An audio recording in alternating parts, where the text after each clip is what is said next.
বান্ধবীর বিয়েতে গিয়ে কি খাওয়া দাওয়া করলাম তারই একটা ছোট্ট ভিডিও শেয়ার করতে চলে আসলাম।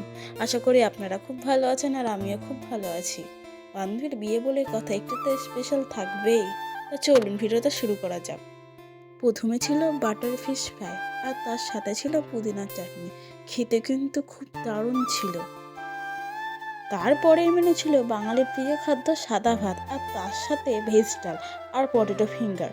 বাঙালির বিয়েবাড়ি বলে কথা, বাঙালির প্রিয় খাদ্যই থাকবে না, এটা কি কখনো হয়? তারপরের মেনু ছিল পাগদা মালাইকারি। সেটা খেতে জাস্ট অসাধারণ ছিল। তো আগেই বলেছিলাম বান্ধবীর বিয়ে বলে কথা তো স্পেশাল থাকবে। তারপরের মেনুতে ছিল ফ্রায়েড রাইস। বান্ধবীরা সবাই একসাথে মিলে খেতে বসেছিলাম, তা কাউতালি না করলে কি চলে? মাটন আসতে লেট করছিল বলে আমি ঋতুকে বললাম যে লেগ পিস কেমনভাবে খায় একটু দেখাতো, আর ও সেটাই করছিল। তারপরেই চলে আসলো মাটন কষা। যেহেতু আমি মাটন খাই না, ভিডিও করার জন্য আমি পাতে নিয়েছিলাম, কিন্তু মাটনটা না দারুণ দেখতে লাগছিল। এতটাই লোভনীয় লাগছিল যে আমার খাওয়ার খুব ইচ্ছে হচ্ছিল, কিন্তু আমি খাই না বলে আর কি করা যাবে। এদিকে আমার পাতে চাটনি পাঁপড় পড়ে গিয়েছিল, আর ওরা কেউ নিয়েনি।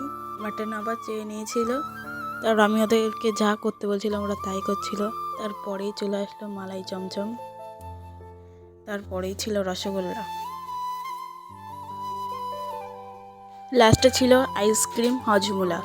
আর আমার ভিডিও কেমন লাগলো, যদি ভালো লেগে থাকে like comment share and subscribe.